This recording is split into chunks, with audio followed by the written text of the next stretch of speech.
लोगों को बताएंगे कि हक क्या था।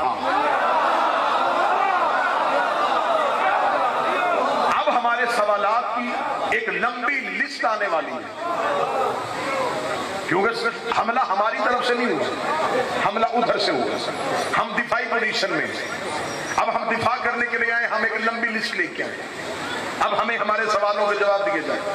1400 साल से हम चुप रहे, जब से ये पाकिस्तान मार से वजूद में आया हम चुप रहे। किस वजह से चुप रहे? मुल्क में कत्ल गारत ना हो, मुल्क में फिरकावारियत ना हो। लेकिन इसका ये मतलब ही नहीं है कि हम अकीदा छोड़ दें, हम अपना मजहब छोड़ दें। अब हमें चंद सवालों के जवाब चाहिए।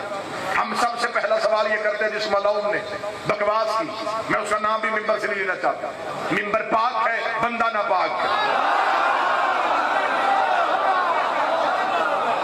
मैं उसे मोतबर नहीं करना चाहता, मैं उसे मशहूर नहीं करना चाहता, मैं उसे नामवर नहीं करना चाहता। पता मेरी कौम के बच्चे बच्चे को है इशारा कहां जाने लगा।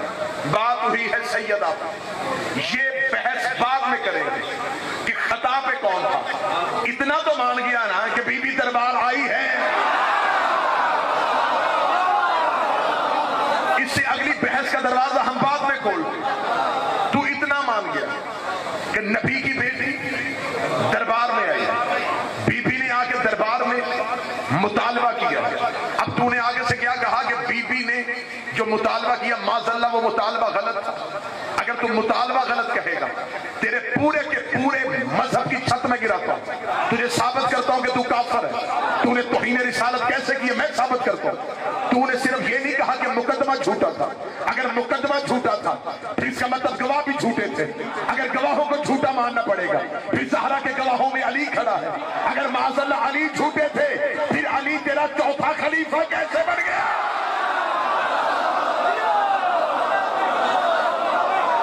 इमामत वाले घर में कोई मसला नहीं होगा, तेरे मजहब की छत गिरेगी। अगर सरकार मुकदमा ही गलत, हसैन भाई, तो फिर इसका मतलब है कि गवाह माज़अल्लाह गलत, गवाहों में अली खड़ा।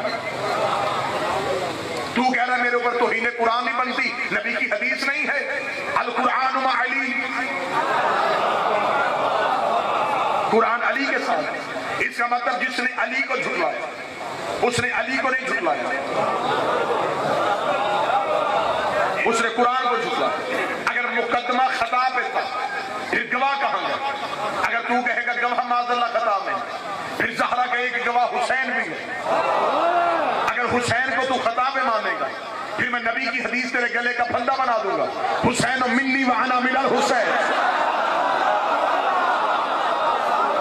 मैं हुसैन से हूं। जिनकी खताएं ढूंढ रहा है, इन पे दरूद पढ़े बगैर नमाज पढ़ के दिखा। मैं जल्दी नतीजे पर नतीजा दे रहा हूं ताकि वक्त ज्यादा ना हो। जिन पे तुम नमाज में दरूद पढ़ते अत्ताहियात में, इन पे दरूद ना पढ़े, अल्लाह नमाज कबूल नहीं करता।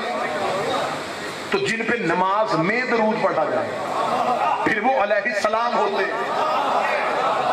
अब इसने पैंतरा बदल के कहने लगा नहीं जी वो खता वाला, तो इसने अपना स्टेटमेंट ही वापस ले लिया ना जी कि वो लफ्ज़ खता तो मैंने कहा ही नहीं था। उससे मुकर के अगली बहस का दरवाजा खोल दिया, क्योंकि कुत्ता जब पागल हो जाए ना फिर उसे गली नजर नहीं आ रही होती है, फिर वो कभी इधर भागता है कभी उधर भागता है। इसकी बिल्कुल पोजीशन वो पागल कुत्ते वाली हो गई है। इसने कह दिया नहीं जी खता का लफ्ज़ तो मैंने इस्तेमाल ही नहीं किया, लेकिन मैं ये कहना चाहता हूं कि नबियों के बाद मासूम कोई नहीं होता, लिहाजा आले मोहम्मद को हम मासूम नहीं कह सकते। ये मासूम नहीं है, बिल्कुल हदायत याफ्ता थे, अल्लाह के बड़े बरगजीदा लोग थे, लेकिन ये मासूम नहीं हो सकते। दुनिया की किसी अदालत में हुसैन के इस मातमी की आंखों में आंखें डाल, मैं तुझे आले मोहम्मद का घर अलैहिस्सलाम साबित करो, मैं तेरे मजहब की किताबें तेरे कद से ऊंचा ढेर लगाऊंगा जिसमें ये हदीस लिखी हुई है कि नबी ने कहा था मेरे नूर से एक कम 1 लाख 24,000 पसीने के कतरे गिरे। खुदा ने हर कतरे के सदके एक नबी बनाया, मेरे पसीने के कतरे गिरते गए। कोई आदम सफीउल्लाह बन गया, कोई नूह नजीउल्लाह बन गया, कोई इब्राहिम खलीलुल्लाह बन गया, कोई मूसा पसीने से बने वो अलैहिस्सलाम हो गए, और जो नबी के खून से बने वो रसी अल्लाह कैसे।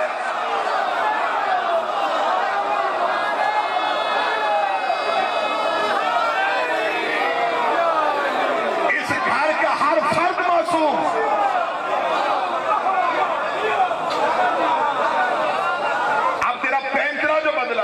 पैंतरा ये है कि नबियों के अलावा मासूम कोई नहीं होता। यही है ना जी। सोशल मीडिया पे मेरी कौम बैठी तो कहता नबियों के अलावा मासूम कोई नहीं होता, लिहाजा इसलिए सैयदा माज़ल्ला मासूमा नहीं थी। मौलवी दोबारा वीडियो कैमरे पे आ, मुझे आगे सवाल का जवाब दे, क्योंकि तो इन दिनों में रोजाना मेरी तकरीरें सुन रहा है, और शाम को फिर बंद कमरे में 4 किराए के तालब इल्म बिठा के उनके आगे खड़ा होकर बड़के मारता है। अब बड़के हुजरों में नहीं मारी जाती।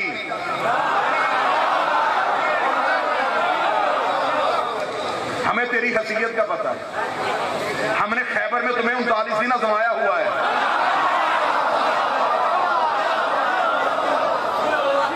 हमें खबर है, हमारे सामने ये दिलेरी, ये बहादुरी दिखाने की जरूरत नहीं।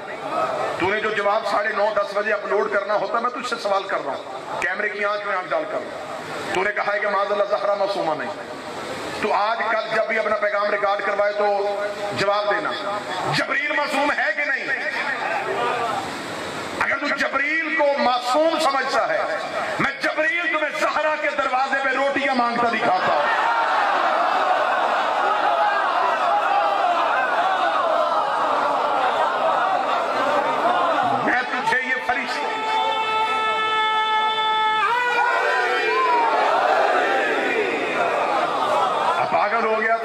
नहीं, कोई दलील नहीं आ रही, कोई कुछ नहीं आ रहा, जो मुझ पे FIR काटे उसे कोड़े मारो। लाइए क्या बात हुई कि जी कोड़े मारो कोड़े मारो कोड़े मारो। मुझे तेरे कोड़े वाली बात याद है, मुझे पता है तुझे कोड़ों की बात क्यों याद आ रही है। तेरे जिस्म पे मैं कोड़ों के निशान भी दिखा देता हूं, क्योंकि तू बार बार कोड़ों की बात इसलिए करता है कि तेरे जहन में वो कोड़े इसलिए घूम रहे हैं कि जब एक बेटे ने बाप की आंखों में आंखें डाल के कहा था मुझे कोड़े वो मारे जिसने जिंदगी में कभी ना पी हो।